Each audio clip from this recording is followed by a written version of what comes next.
안녕하세요. 세상엔 운명 같은 인연이 있다고 굳게 믿는 50대 남자입니다. 저는 원래 운명이니 인연이니 하는 말은 유치한 감성에 젖은 사람이나 하는 말이라고 생각하던 사람이에요. 그런 제가 인연을 믿게 된 건 40대 중반 시절 우연히 겪게 된 한 가지 일화 때문이죠. 그 일이 제 인생에 얼마나 큰 파장을 불러일으켰는지, 저뿐 아니라 저희 가족에게까지 얼마나 큰 변화를 일으켰는지 들으신다면 아마 모두들 깜짝 놀라실 겁니다.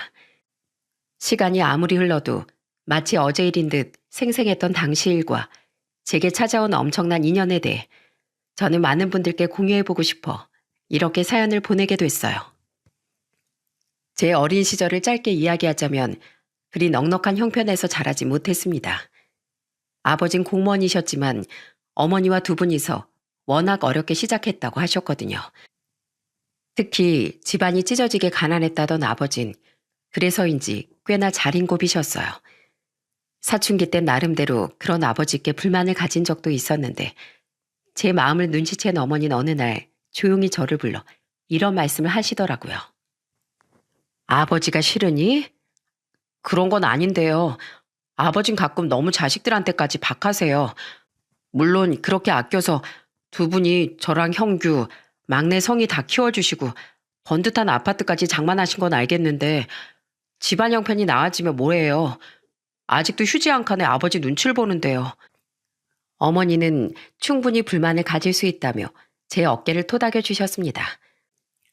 그리고 아버지께도 나름대로 이유가 있노라 말씀하시더라고요. 너희 할머니인 네 아버지 나타가 돌아가시고 할아버지도 네 아버지 13살 때 일찍 돌아가신 거 알지? 너무 일찍 고아가 된 네 아버지를 동네 어른들이 많이 안쓰러워하셨대. 그중 마음씨 좋은 동네 유지 어른 덕에 네 아버지는 어찌저찌 생활을 하고 고등학교까지 전부 마칠 수 있었단다. 아버지와 동네 오빠 동생 사이였다던 어머닌 서울에 먼저 상경한 아버지가 공무원 시험에 통과하고 얼마 되지 않아 아버지께 청원을 받으셨다더군요. 그렇게 결혼을 하고 몇 해 되지 않아 아버지께 많은 도움을 주셨던 동네 유지 어른이 그만 쫄딱 망한 뒤 병으로 돌아가셨다고 해요. 그때 네 아버지 충격이 무척 컸단다. 언젠간 꼭 돈을 벌어서 그 어른께 은혜를 갚고 싶다고 했는데 그 부자였던 양반이 그렇게 순식간에 폐가 망신하고 돌아가실 줄 누가 상상이나 했겠니. 가뜩이나 가난을 끔찍히 하던 네 아버진 그 이후로 더 가난이 두려워진 게다.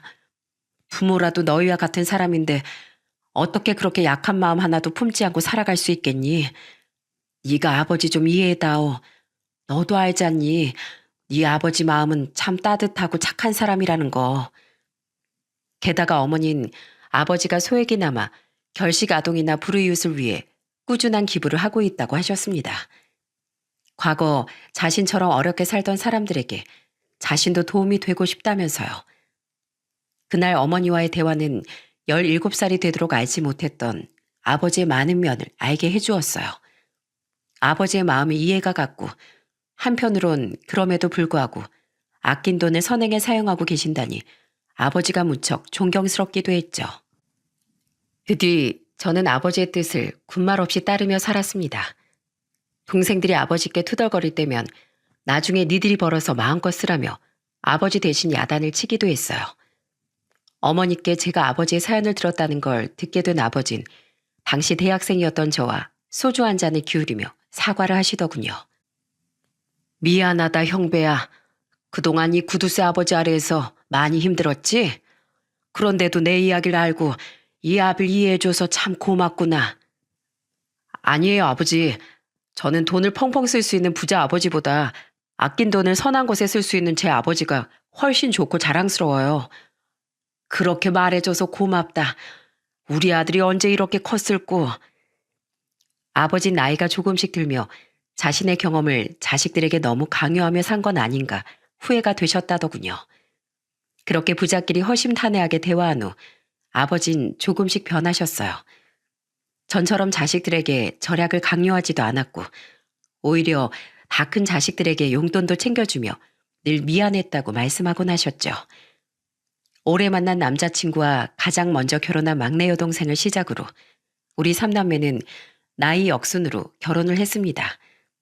나이 38살에 가장 늦게 결혼한 건 맞이인 저였죠. 어머니 남으로 제 나이 28살에 이르게 돌아가셨기에 우리 삼남매의 결혼을 모두 보지 못하셨어요. 제가 결혼할 땐 이미 공무원에서 은퇴하신 아버진 제 결혼식 전날 어머니 생각을 하며 눈물을 흘리셨습니다. 5 식구가 살던 넓은 집에 당신부터 하나 둘 떠나가더니 내일이면 나만 남겠구려. 자식들 다 결혼시키면 둘이서 화분이나 키우며 오순도순 살자더니 오늘따라 당신이 너무 보고 싶소. 그런 아버지의 등이 유독 작고 왜소해 보여 전 아버지 등을 끌어안고 함께 울었습니다. 초등학교 선생이던 아내는 고맙게도 저희 아버지를 모시고 살자고 말했지만 아버지 완강히 거절하셨습니다. 자식에게 짐이 되는 부모가 되기 싫다면서요. 내가 집이 없냐 돈이 없냐. 나 아직 70도 안 된 쌩쌩한 중년이야. 앞으로 등산 모임도 나가고 취미생활도 즐기면서 혼자 유유자적하게 살 거야. 괜히 나 며느리 시집살이 시키지 마라. 말씀은 그렇게 하셨지만 그런 제안을 먼저 해준 제 아내를 아버지 많이 예뻐하셨습니다. 그래도 혼자 남으신 아버지가 걱정이 되어 지방으로 이사가서 살고 있는 동생들과 달리 저와 아내는 아버지 댁 근처에 신혼집을 마련했어요. 그리곤 자주 아버지 댁을 오가며 아버지를 챙겼죠. 이 녀석들 좀 띄엄띄엄 오라니까. 이거 봐라. 우리 애나가 날 얼마나 자주 봤으면 이 해레비한테만 안겨 있으려고 하잖니. 아버지 말로는 괜히 툴툴대시면서도 할아버지를 좋아하던 저희 딸을 품에 안고 좋아서 어쩔 줄을 모르셨어요. 남의 집 귀한 딸을 너무 자기만 옆에 끼고 사는 것 같아 죄송하다며 저희 처가댁에 좋은 선물들을 많이 보내기도 하셨죠. 멀리 대구에 사시던 장인 장모님은 우리 딸이 사랑받는 며느리가 된 것 같아 참 좋다고 늘 저에게 말씀하셨습니다. 다니던 회사에서도 착착 순서대로 진급을 하고 있으니 큰 걱정 없는 나날들이 이어졌어요. 그러다 나이 47살의 어느 날 제 인생을 송두리째 바꿔놓은 바로 그 사건이 일어났습니다. 친한 친구의 늦둥이 동생 결혼식에 초대받아 고속버스를 타고 원주에 다녀왔던 어느 날 말이죠. 내 지갑 어디 갔지? 아까 분명 외투 안주머니에 넣어놨는데. 서울로 돌아온 전 집에 도착해서야 지갑이 없어졌다는 사실을 알게 됐습니다. 터미널까지 저를 데리러 왔던 아내 차도 뒤져봤지만 지갑은 나오지 않았어요. 분명 터미널에 내려서 물을 살 때까지만 해도 있었는데 그 뒤 외투를 입지 않고 들고 다니다 빠진 것 같았죠. 지금 터미널에 가서 지갑을 다시 찾아보겠다고? 누가 발견하면 분실물 센터 같은 데 맡겨주겠지. 좀 기다려보자. 그래도 혹시나 누가 그냥 주워가면 어떡해. 그 지갑 장모님께서 생일 선물로 사주신 거잖아. 잃어버리면 안 돼. 나 다녀올게. 터미널에 전화해보니 분실물로 들어온 지갑 같은 건 없다기에 다급해진 전 옷을 챙겨 입고 터미널로 달려갔습니다. 그리곤 터미널 구석구석을 뒤지고 있었어요. 그런데 그때 깡 마른 할아버지 한 분께서 제 것인 것 같은 지갑을 들고 주위를 두리번거리고 계시더군요. 저는 얼른 다가가 할아버지께 여쭸어요. 저 어르신, 혹시 그 지갑 어르신 물건일까요? 제가 아까 전에 지갑을 잃어버렸는데 제 거랑 똑같이 생겨서요. 아, 이 지갑 주인이 사장님이세요? 할아버진 확인해보라며 제게 지갑을 건네주시더군요. 지갑을 열어 확인한 뒤 제 것이 맞다고 하자 할아버진 다행이라고 말씀하셨어요. 여기서 이 지갑 주인 찾으려고 얼마나 오래 기다렸는지 모릅니다. 감사합니다, 어르신. 그냥 터미널 직원한테 맡기셔도 됐을 텐데 아무튼 덕분에 무사히 찾았네요. 사실은 죄송합니다, 사장님. 네? 뭐가요? 그런데 감사하다는 제 말에 할아버진 대뜸 고개를 제게 조아리듯 숙이셨습니다. 그리곤 당황한 제게 울먹거리는 목소리로 생각지도 못한 말을 하시더라고요. 우리 5살 손주가 굶고 있어서 라면 2개 사느라 지갑에서 2,000원을 멋대로 뺏어 썼습니다. 정말 죄송합니다. 손주가 이틀째 아무것도 못 먹었다 보니 제가 그만 해서는 안 될 짓을 했어요. 제가 폐지랑 공병을 주어서 돈을 버는데 어제 그제 제가 몸살이 나서 일을 못했거든요. 연락처 주시면 제가 그 돈은 반드시 갚겠습니다. 정말 죄송합니다, 사장님. 할아버진 그날은 어떻게든 돈을 벌기 위해 터미널 근처까지 나와 폐지를 줍다가 제 지갑을 발견했다고 말씀하셨어요. 그런데 유독 눈에 보이는 폐지가 없어 허탕을 치고 들어갈까 두렵던 차에 제 지갑 속 돈을 보고 유혹을 이기지 못했다고 했죠. 할아버지의 손엔 정말로 라면 2개가 덩그러니 들려있더라고요. 사정이 얼마나 힘들었으면 그러셨을까 싶어 마음이 아프더군요. 연세도 저희 아버지와 비슷하거나 많아 보이시는데 그런 분의 눈에 눈물까지 맺혀 있는 걸 보니 안타까운 마음이 밀려왔어요. 그래서 전 지갑에서 5만 원짜리 하나를 꺼내 할아버지께 건넸습니다. 어르신, 이거 얼마 안 되지만 보태 쓰세요. 제 지갑 찾아주신 사례입니다. 2천 원은 안 갚으셔도 돼요. 이렇게 제 지갑을 찾아주셨는데 제가 그걸 어떻게 받겠어요? 감사합니다, 사장님. 하지만 이 5만 원은 괜찮습니다. 하지만 할아버진 황급히 손을 내저으며 거절하셨어요.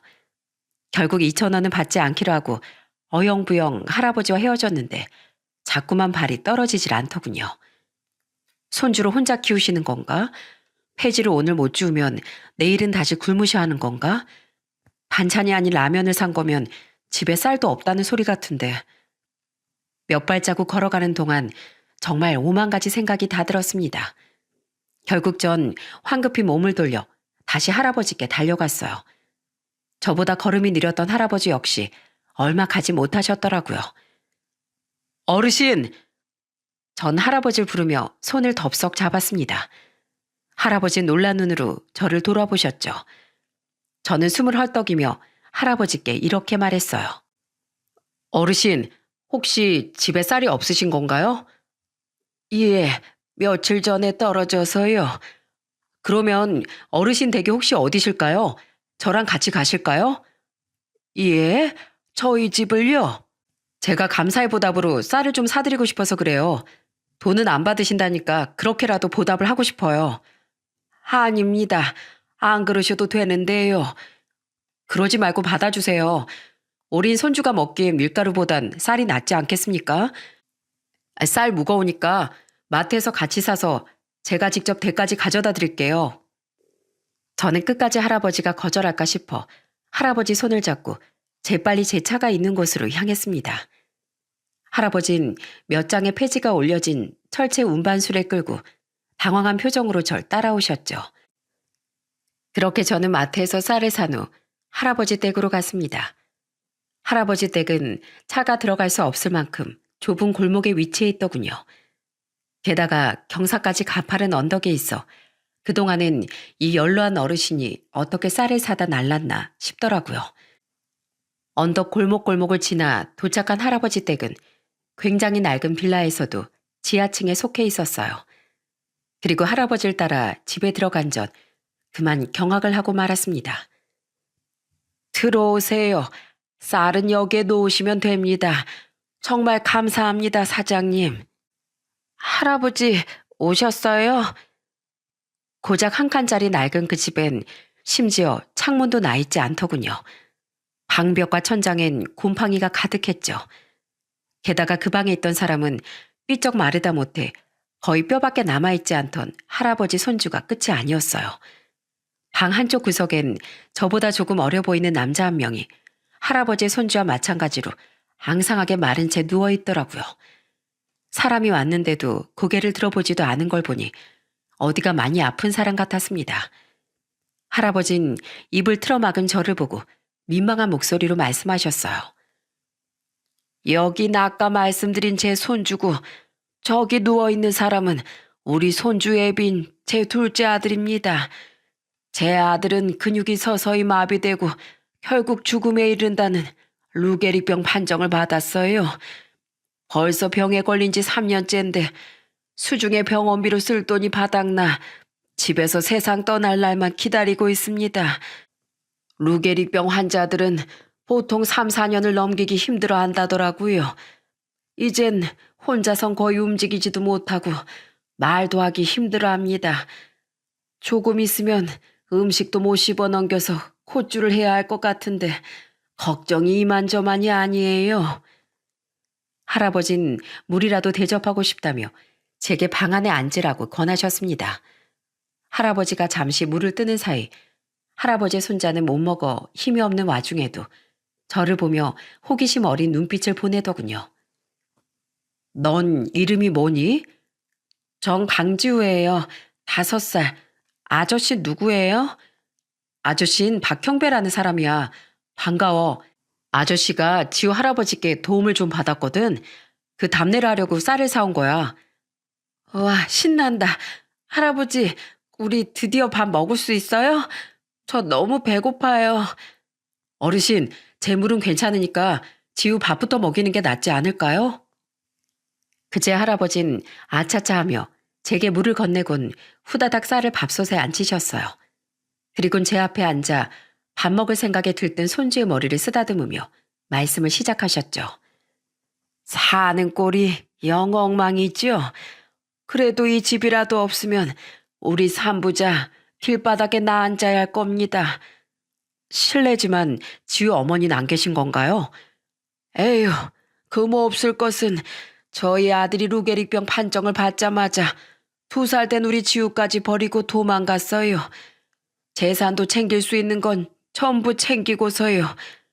아들은 그렇게 이혼한 뒤론 많은 돈을 투자했던 주식도 폭락해서 알거지가 된 겁니다.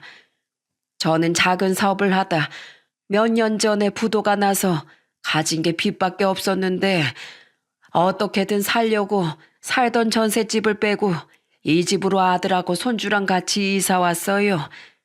저희 집하고 아들 집을 뺀 돈으로 아들 입원비도 내고 손주 키우고 생활비도 해야 했으니까요.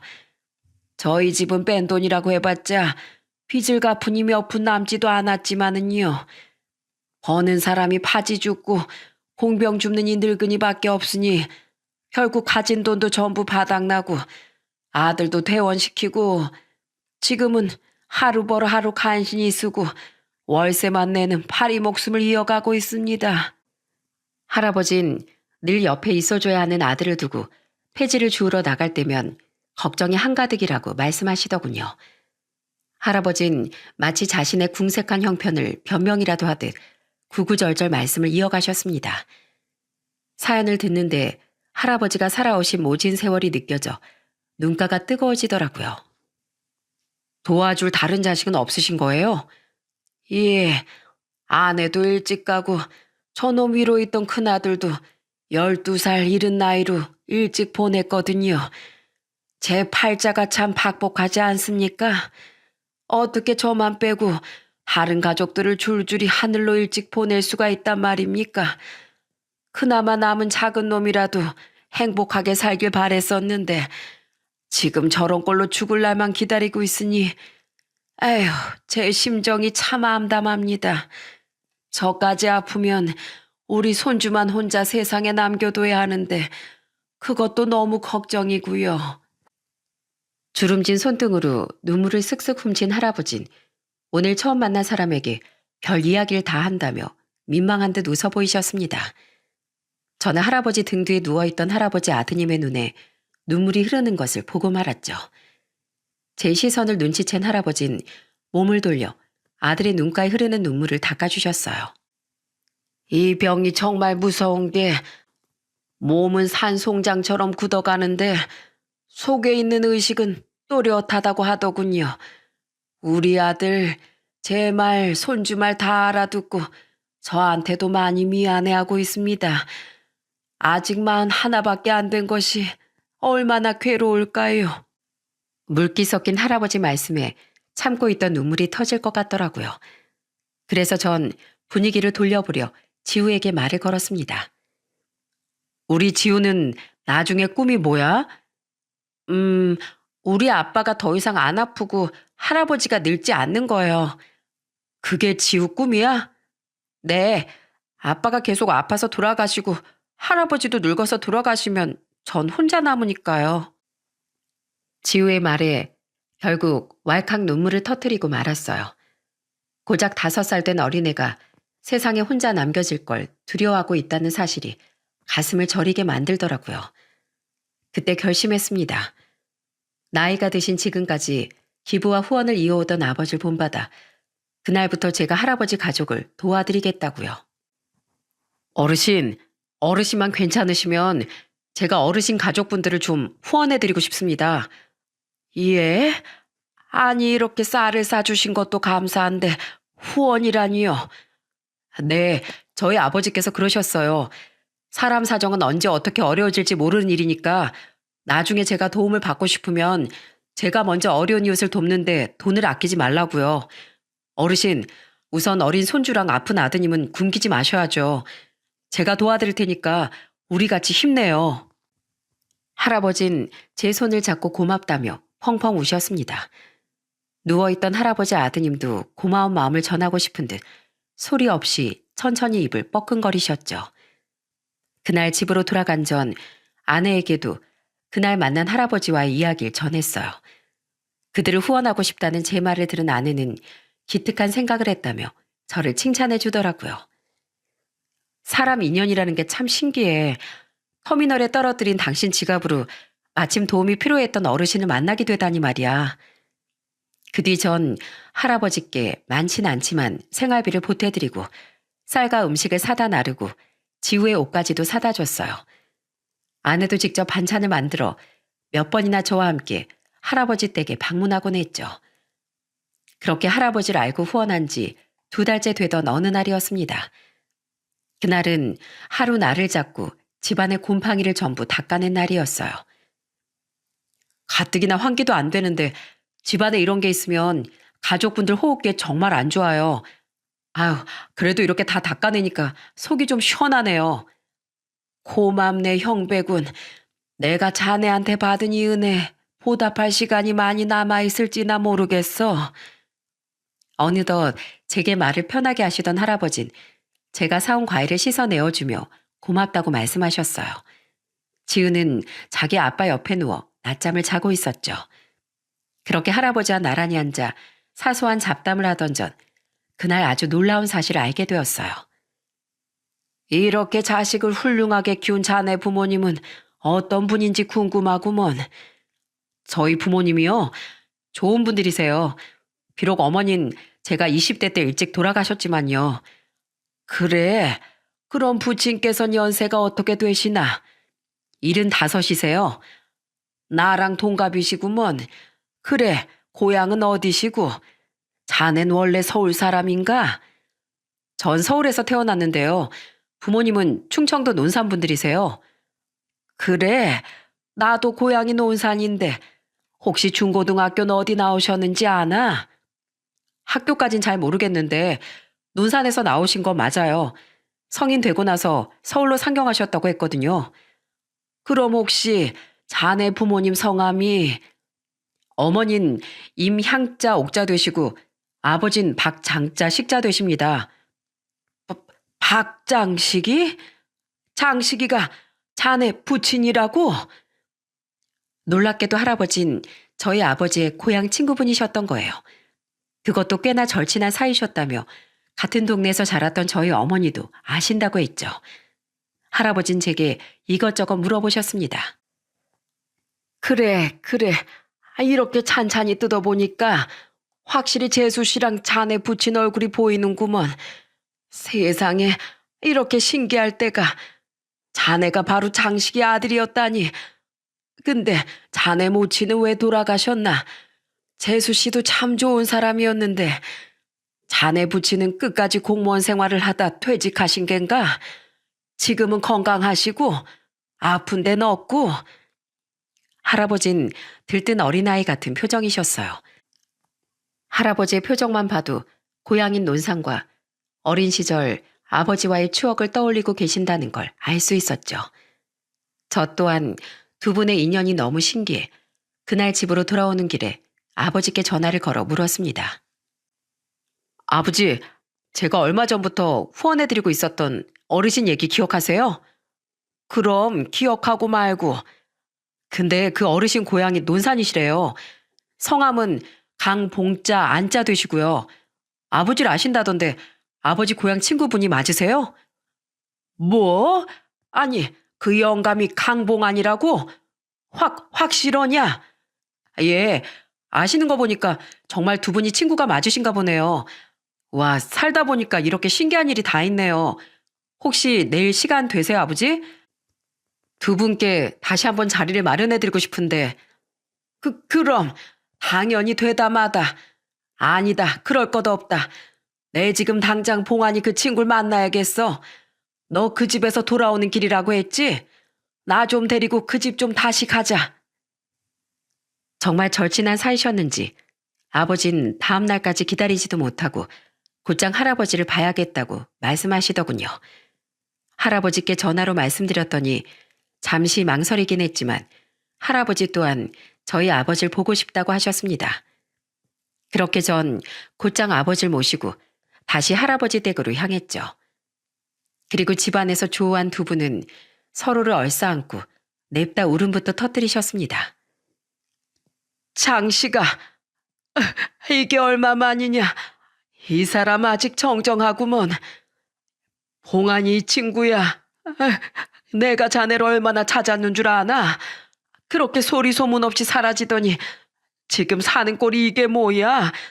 내 자네가 이렇게 어렵게 사는 줄 알았으면 진즉 도왔을 거 아니야? 특히 할아버지 집으로 올라오는 내내 험한 지형을 보고 안타까운 표정을 짓던 아버진 꼭 껴안은 할아버지의 등을 마구 두드리며 서운하다는 투로 말씀하셨어요. 겨우 진정한 두 분은 서로 손을 꼭 마주잡고 밀린 세월에 대한 이야기를 시작하셨습니다. 그리고 그때 전 할아버지가 저희 아버지께 얼마나 각별한 친구였는지 알게 됐죠. 자네 사는 내용은 우리 형배한테 들었네. 그게 자네 이야기인 줄은 꿈에도 모르고 난 그냥 안타까워만 했어. 우리가 마지막으로 만난 게 벌써 46년이나 됐구먼. 형배야, 너희 아버지가 어릴 적 동네 유지 어른께 도움 많이 받았다는 말 기억하지? 네, 아버지. 그분이 바로 여기 봉안이 아버지셨단다. 논밭도 많이 가지고 계시고 시의원까지 한 훌륭한 분이셨지. 동네 어려운 사람이 있으면 무조건 두 팔 걷어붙이고 돕던 봉안이 아버님 덕에 일찍이 부모님을 잃은 내가 밥도 안 굶고 학교도 고등학교까지 마칠 수 있었던 거란다. 어디 그뿐이니? 내가 서울에 가서 일자리 찾고 공무원 공부하겠다고 했을 땐 봉안이 통해서 월세방 월세도 내주시고 고시 뒷바라지도 해주신 분이야.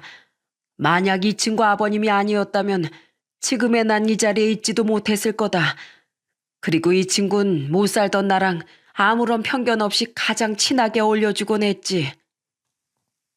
그땐 우리 아버지가 그러셨지. 비록 처음 시의원을 지낸 뒤 번번이 낙선하면서도 선거 자금에 전 재산을 다 쏟아부어 집안이 망해버렸지만 말이야. 그래, 그때가 내가 결혼한 지 얼마 안 됐을 때였어. 그리고 이듬해 또 그 이듬해 줄줄이 충격을 받은 자네 부모님이 돌아가시면서 내가 얼마나 낙담을 했는지 기억나나? 모르는 사람들은 그 집 자식이 자네가 아니라 나인 줄 알았을 정도였어.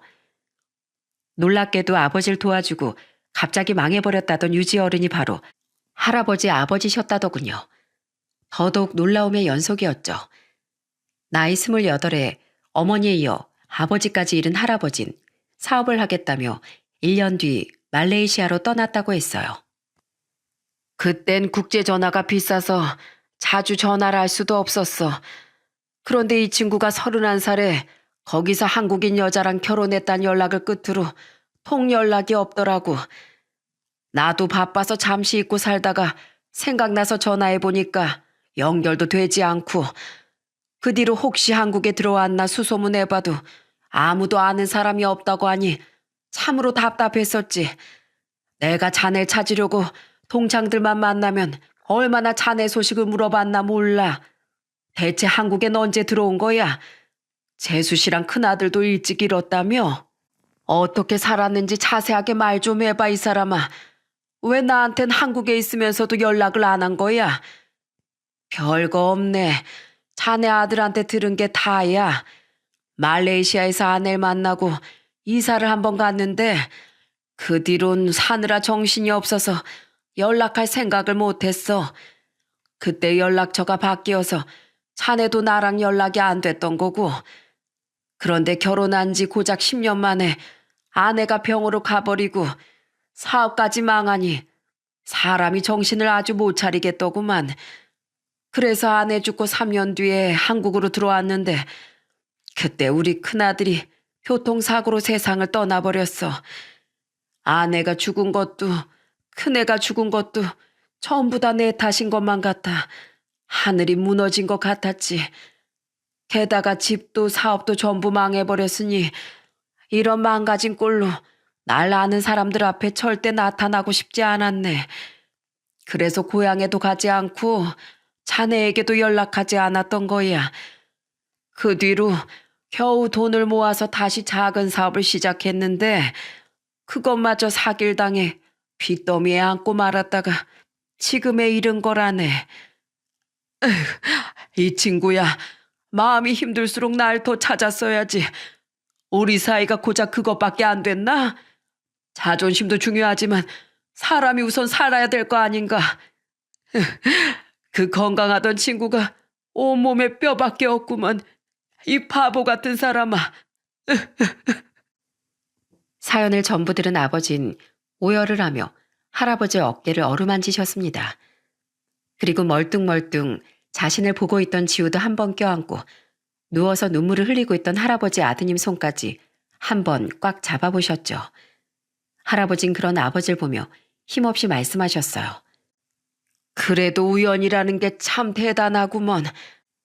내가 자네 아들 지갑을 주어 2,000원을 꺼내지 않았더라면 자네 아들이 내 이런 사정을 어떻게 알고 도왔겠나. 애초에 형배군이 지갑을 잃어버리지 않았다면 난 죽을 때까지 자네와 만나지 못했을 거야. 이 나이가 돼서 잘 살고 있는 모습을 보니 참 좋네. 난 그거면 됐어. 이렇게 난 자네를 본 것만으로도 더는 원이 없네. 아버지 눈물을 손바닥으로 눌러 닦으셨습니다. 그리고는 집안을 쓱 둘러보더니 단호한 목소리로 이렇게 말하셨죠. 자네 이사갈 준비하게. 뭐? 아니 갑자기 그게 무슨 소리야? 내 평생 자네 부친께 입은 은혜를 갚지 못한 게 가슴에 한으로 남았었어. 그걸 이제야 자네에게 갚을 수 있을 것 같네. 난 퇴직하고 자식들 셋 다 공부시키고 결혼시키느라 가진 돈이 많이 없지만 그래도 자네랑 자네 식구들 정도는 충분히 책임질 수 있어. 이런 집에 살다간 멀쩡한 사람도 골병 들어서 죽어나갈 게야. 내가 집부터 알아볼 테니 창문 있는 집으로 이사부터 가세. 아닐세 아니야. 지금 내가 자네 아들에게 지고 있는 빚만 해도 마음이 늘 무거웠네. 그런데 어떻게 그런 큰 도움을 받는단 말이야. 난 이러려고 자네 만난 게 아니야. 자존심 챙기지 말게. 삐쩍 마른 자네 손주 안 보이나? 안 그래도 아픈 자네 아들을 더 고통스럽게 만들 참이야. 난 자네 부친 덕에 사람 같은 인생을 살고 있는 사람일세. 아버님 덕분에 밥도 안 굶고 학교도 다니고 이렇게 공무원까지 됐어. 그러니 내가 자네에게 해줄 수 있는 건 자네 아버님이 나한테 해주신 일에 비하면 아무것도 아니야. 내 말 듣게나. 알았나? 하루를 살아도 사람답게 살아야지 봉안이 이 친구야. 아버지의 말에 할아버진 아버지의 손을 잡고 눈물을 뚝뚝 흘리셨습니다. 아버진 그런 할아버지의 손을 어루만지며 그동안 살아내느라 고생했다고 함께 흐느끼셨죠. 며칠 뒤 아버진 정말 할아버지 산부자에게 작은 전셋집을 하나 구해주셨어요. 저와 아내는 두 팔을 걷어붙이고 이사를 손수 도왔습니다. 비록 가진 돈이 많이는 없어 아버진 할아버지 아드님을 비싼 요양병원엔 보내드리지 못했어요. 대신 할아버지께서 폐지를 줍지 않아도 살아갈 수 있는 생활비를 다달이 드리고 거의 매일같이 할아버지 댁에 찾아가 지우를 돌봐주고 아드님 간병을 도와주셨죠. 두 분 댁이 모두 저희 집 근처라 저와 아내도 할아버지 댁을 자주 찾아가고 여전히 할아버지를 후원했어요. 에휴, 산소호흡기로 숨 연명하고 콧줄로 음식을 먹어야 하는 이놈 심정은 얼마나 찢어질고. 자넨 좀 괜찮나? 심신이 많이 힘들지? 그래도 전보단 지금이 훨씬 낫다네. 집안 공기도 깨끗하고 불안하게 아들 곁을 안 비워도 되고 무엇보다 지우랑 아들 녀석 굶길 걱정을 하지 않아도 된다는 게 너무 좋아. 게다가 자네가 이렇게 매일 와서 날 도와주니 힘들다고 생각할 겨를도 없네. 이게 다 자네랑 자네 아들 덕분일세. 이 은혜 내 죽어서도 잊지 않겠네. 사람 참 같이 늙어가는 처지에 무섭게 왜 죽는다는 말을 하나? 오래도록 못 보고 산 만큼 오래오래 나랑 살다 가세. 현우야, 너도 마찬가지야. 제발 덜 아프게 우리 곁에 오래도록 머물러 주렴. 너까지 떠나면 네 아버지 억장이 얼마나 무너지겠니? 아버진 늘 할아버지 아드님의 손을 잡고 그렇게 응원의 말을 건네주셨습니다. 하지만 할아버지 아드님은 결국 전셋집으로 이사한 지 2년 만에 숨을 거두고 말았죠.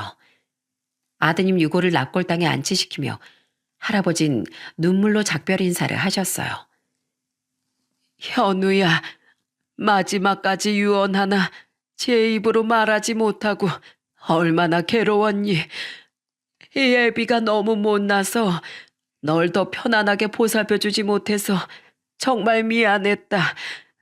이제 거기 가선 두 다리로 마음껏 뛰어다니고 큰 소리로 웃기도 하면서 행복하게 살아. 네 엄마랑 우리 큰놈한테도 안부 전해주고 고생 많았다 내 아들. 할아버진 끝내 무릎을 꿇고 바닥으로 눈물을 뚝뚝 떨구셨어요. 지우는 허리 숙여 그런 자기 할아버지를 꼭 안아주었죠. 할아버지, 울지 마세요. 지우가 옆에 있잖아요. 아빠 이제 아프지 마세요. 그리고 다음에 꼭 건강하게 태어나서 또 저희 아빠가 돼주세요. 안녕히 가세요, 아빠. 고작 7살 된 어린애의 말에 그 자리에 있던 아버지와 저 그리고 아내까지 모두 눈물을 터뜨렸습니다. 그리고 할아버진 아드님을 보낸 후 지우와 함께 저희 아버지 댁에서 살게 되었어요. 아드님을 보내고 돌아오던 차 안에서 저희 아버지가 할아버지께 이렇게 말씀하셨거든요. 애 많이 썼네 이 친구야. 그리고 자네 지우랑 같이 우리 집에 들어와서 사는 거 어떻겠나. 나도 자네도 이제 살 날도 그리 많이 남지 않았을 텐데 같이 살면서 노년의 쓸쓸함이나 함께 달래세. 무엇보다 나랑 같이 살면 지우가 덜 외로울 거 아닌가. 만약 자네가 나보다 먼저 가게 된다면 내가 지우를 돌봐줄 수도 있고 말이야. 지우야, 할아버지랑 같이 살래? 할아버지가 장난감 많이 사줄게. 그렇게 이사를 한 후 어르신을 부르던 제 호칭엔 조금 변화가 생겼습니다. 저는 할아버지를 작은 아버지라고 부르게 됐어요. 제 아내 또한 작은 아버님이라고 부르게 됐고요. 거기엔 지우와 관련된 이유가 컸는데 지우가 저희 아버지를 큰할아버지라고 불렀거든요. 그리고 그 호칭을 가지고 두 분은 늘 투덕거리셨어요. 야, 박장식이, 아무리 생각해도 이건 아닌 것 같다. 내가 너보다 생일도 빠른데 왜 네가 우리 지우 큰할아버지야? 작은 할아버지지. 아, 치사하게 이 친구 또 그러는구만. 여기 애들 보는데 그런 거 가지고 꼬투리 잡는 거 창피하지도 않어. 내가 옛날부터 누누이 말했지. 난 내 아버지가 출생신고를 늦게 해서 그렇지. 원래는 자네보다 생일이 3달이나 빨라. 그걸 어떻게 확인하나. 증거도 없는데. 아, 자네 지금 은근슬쩍 말 옮긴 거 다 봤네. 얼른 다시 제자리로 옮기지 못해? 참, 80 다 된 노인네가 눈만 밝아가지고. 그리고 자네, 이제 폐지 좀 그만 주러 다니라니까 왜 말을 안 들어? 우리 둘이랑 지우까지 셋이 먹고 살 돈은 나한테도 충분히 있어. 자네가 그러고 다니면 자식들만 욕먹는 거야. 아내가 손주가 있지 자식이 어디 있어? 나 놀려? 왜 없어? 저기 있잖아. 형배랑 우리 어머만 안 보여? 내 자식이라서 하는 말이 아니라 저 정도로 나한테든 자네한테든 하는 애들 요즘엔 친자식이어도 드물어. 그건 자네 말이 맞지. 알았네. 내 더 이상 안 나감세. 두 분은 함께 장기도 두고 노인정도 다니며 서로 떨어질 줄을 모르셨습니다. 몇 번은 제가 두 분을 고향인 논산에 모시고 다녀오기도 했죠. 또 두 분은 집안에서 함께 화분도 많이 기르셨는데 가끔 토마토나 딸기도 직접 키워 저희에게 선물해 주기도 하셨어요. 저와 아내는 지우보다 3살 많던 딸도 자주 그 집에 데리고 갔고 가끔 두 분이 놀러 가셨을 땐 지우를 저희 집에 데려와 재우기도 했습니다. 그랬더니 외동이던 두 아인 마치 남매처럼 서로 잘 어울리더라고요. 물론 가끔은 진짜 친남매처럼 싸우기도 하면서 말이죠. 야, 강지우, 너 또 내 일기장 표지에 낙서했지? 메롱 메롱. 그러게 누가 그런 못생긴 고양이 그려진 일기장 가지고 다니래? 너 잡히면 죽어. 특히 평생 아픈 아빠와 힘들어하는 할아버지를 보며 우울하게 살아왔던 지우는 누나에게 장난치는 일이 너무 즐거웠나 보더라고요. 저희 딸의 솜방망이에 두드려 맞으면서도 늘 저희만 보면 저희 딸부터 찾았거든요. 아저씨, 예나 누나랑 같이 안 왔어요? 예나 누나 보고 싶은데. 오늘은 아저씨가 바빠서 누나를 못 데리고 왔어. 지우는 예나 누나가 그렇게 좋아? 친구들보다? 친구들도 좋은데요. 누나는 제 가족이잖아요. 세상에서 가족은 가장 소중한 존재라고 학교 선생님이 그러셨어요. 비록 저와 아내를 아저씨와 아줌마라고 부르긴 했지만 지우에게 우린 모두 가족이라고 느껴진 모양이더군요. 그런 지우의 마음이 너무 고마워 지우의 머리를 쓰다듬어 주었죠. 아버지와 작은아버지가 함께 사시다 보니 제 두 동생의 가족 또한 작은아버지와 지우를 당연히 만나게 됐습니다. 아버진 두 동생에게 작은아버지를 자신의 은인이라고 소개하셨어요. 그동안 얼굴은 못 뵀어도 형이랑 아버지께 말씀 많이 들었습니다. 늦었지만 예전에 저희 아버지를 도와주셔서 정말 감사드립니다. 내가 도왔나? 내 아버지께서 도우셨지. 오히려 지금 매일같이 은혜를 입고 있는 건 나일세. 가족들만 모여야 할 명절에 괜히 나랑 우리 손주가 끼어 있어서 해가 되는 건 아닌지 모르겠네. 에이, 무슨 그런 말씀을 하세요. 지금 저희 아버지랑 사시면 당연히 저희랑도 가족이나 마찬가지죠. 동생들과 재수 씨, 매제, 그리고 조카들 모두 작은아버지와 지우를 거부감 없이 환영해 줬습니다. 그렇게 행복한 노년을 지내다 작은아버진 아버지와 함께 산 지 5년 뒤 82세의 나이로 집에서 편안히 숨을 거두셨어요. 마치 잠에 빠진 것처럼 평온한 미소를 띠고 말이죠. 작은아버지 장례를 치르며 저는 며칠 전 작은아버지께서 제게 하신 말을 떠올렸습니다. 요새 자꾸 몸의 기운이 빠지는 것 같아. 살 날이 얼마 남지 않다는 게 느껴지네. 왜 그런 말씀을 하세요, 작은아버지. 저희 아버지랑 오래오래 지우 다 크는 것도 보고 가셔야죠. 그건 너무 욕심 아니겠나. 형배야, 돌이켜보면 내 아버지가 망하신 후로 내 인생은 하루도 편할 날이 없었던 것 같아. 그런데 7년 전 널 만나고 내 인생이 변했어. 너랑 네 아버지를 만난 덕에 우리 둘째도 조금은 편안하게 보내줄 수 있었고 우리 지울 마음 놓고 맡길 사람이 있어 내가 편하게 죽은 가족들 곁으로 갈 수 있을 것 같다. 형배야, 네 아버지 나처럼 많이 연로한 사람이다. 그러니 너무 많은 빚을 진 너에게 마지막으로 내 염치 없는 부탁 하나만 더 해도 되겠니? 무슨 부탁이요? 내가 가면 혼자 남게 될 우리 지우 부디 외면하지 말고 어른이 될 때까지만이라도 잘 좀 보살펴다오. 어릴 때부터 너무 많은 고생을 하고 산 아이인 거 너도 잘 알잖니. 부탁한다 형배야. 작은아버진 정말로 눈앞으로 다가온 자신의 죽음을 예견하셨던 것 같아요. 끝까지 자신이 아닌 손주 걱정뿐이던 작은아버지의 모습이 떠올라 장례식 내내 눈물을 참기가 너무 힘들었죠. 장례식이 끝난 후 아버지 또한 저와 아내를 불러 이렇게 말씀하시더군요. 어머마, 아버마, 너희들 혹시 지울 입양할 생각이 있니?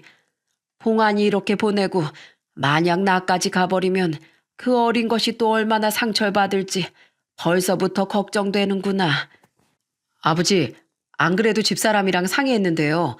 저희 지우 자식으로 입양하려고요. 돌아가신 작은 아버지께서도 생전 제게 지우를 부탁하기도 하셨고, 지우는 이미 우리 가족이나 마찬가지잖아요. 맞아요, 아버님.